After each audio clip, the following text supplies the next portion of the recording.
मैंने अक्सर उन बच्चों को भूख से सोते देखा था, पर भूख से मौत हो जाएगी सुनकर ही मैं खुद को कोसने लगती हूँ। इस समाज को कोसने लगती हूँ। लगता है ऊपर वाले ने कैसा समाज बनाया है। कोई कम खाना खाता है ताकि उसका वजन ना बढ़े, और किसी को पूरे दिन की एक रोटी भी नसीब नहीं होती है।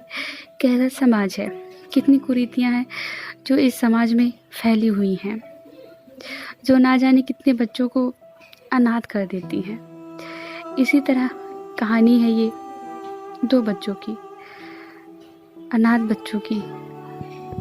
माँ, मैं स्कूल जा रही हूँ, टिफ़िन दे दो। पूरे घर में भागा दौड़ी मची हुई थी।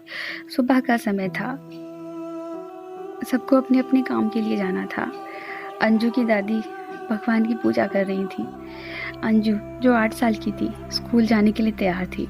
अंजू की माँ जो हाउसवाइफ थी, सबके लिए नाश्ता बना रही थी, और पापा प्राइवेट सेक्टर में नौकरी करते थे। उनको भी अपने ऑफिस जाना था।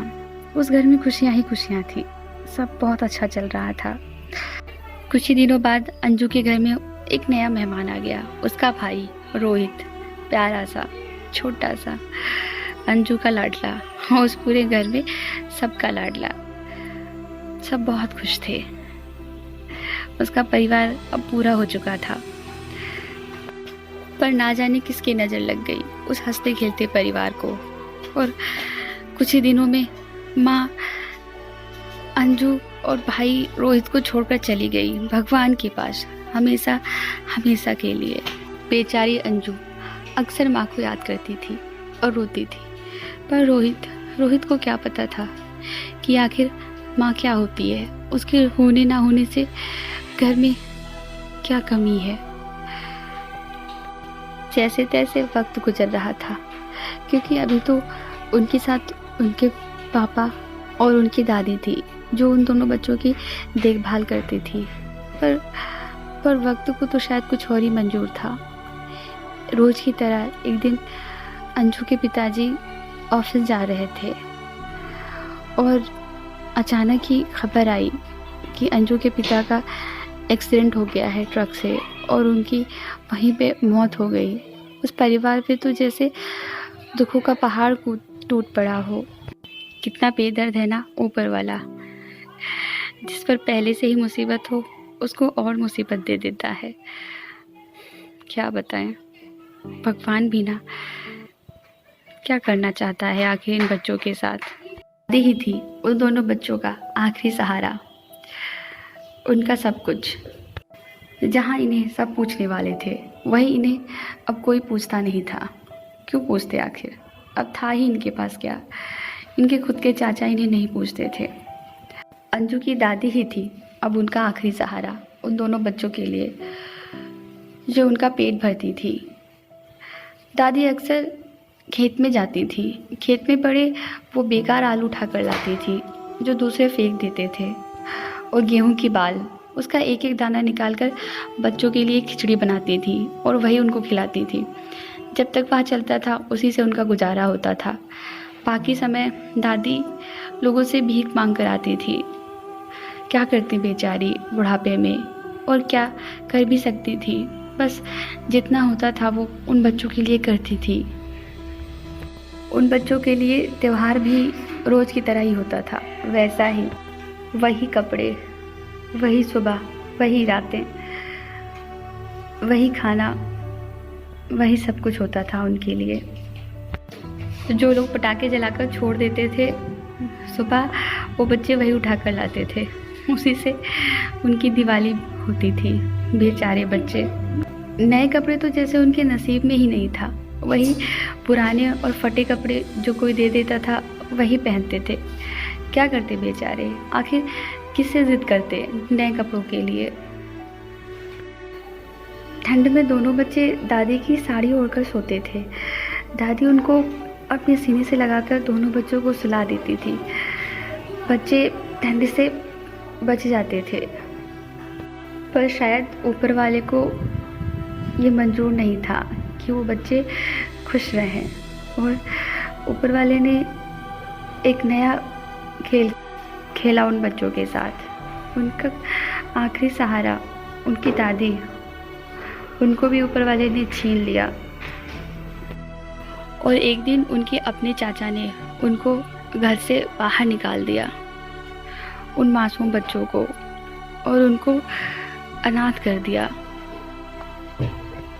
वहीं अभी तक जहाँ बच्चे भरपेट खाना खाते थे, वहीं अभी उन्हें एक टाइम की रोटी भी नसीब नहीं होती थी। बेचारे बच्चे क्या करते। अब उनके पास ना ही कोई है, ना ही उनका अपना घर है, ना ही उन्हें कोई पूछने वाला। बेचारे बच्चे कहाँ जाते। गांव के नुक्कड़ पर एक मंदिर था, वो दोनों बच्चे वहीं पर रहने लगे। वहाँ के पुजारी बहुत अच्छे थे, उन बच्चों को वहाँ पर सोने देते थे। जो कोई दूसरा खाना देता था वो बच्चे वही खाते थे। जैसे तैसे दोनों बच्चे रह रहे थे। गर्मियाँ तो जैसे तैसे कट जाती थी, पर सर्दी का क्या। अब तो ठंड आ गई है, कोहरा, और उनके पास ओढ़ने के लिए कुछ भी नहीं था। और जो पुराने पुजारी थे वो भी कहीं और चले गए थे। उनकी जगह पर एक नए पुजारी आए थे। ये थोड़े कठोर थे। उनको उन बच्चों से घृणा होती थी, क्योंकि वो दोनों बच्चे छोटी जाति के थे। उन्होंने उन दोनों बच्चों को मंदिर से भगा दिया। बेचारे बच्चे क्या बिगाड़ रहे थे आखिर उनका। उन्होंने एक बार ये भी नहीं सोचा कि आखिर बच्चे कहाँ जाएंगे, कहाँ रहेंगे, क्या खाएंगे। छोटी जाति के हुए तो क्या हुए, क्या उनको मंदिर में रहने का अधिकार नहीं है? भगवान ने कब बांटा है ऊंच नीच को, छोटे जाति या बड़ी जाति को? ये सब तो समाज का बनाया हुआ है। और उन दोनों बच्चों को क्या पता कि जाति क्या होती है, आखिर क्या गलती है उनकी अगर वो छोटी जाति में पैदा हुए हैं तो। दूसरे दिन मैंने देखा कि पीपल के पेड़ के पास बहुत ज़्यादा भीड़ लगी हुई है। 2-4 औरतें बोल रही हैं।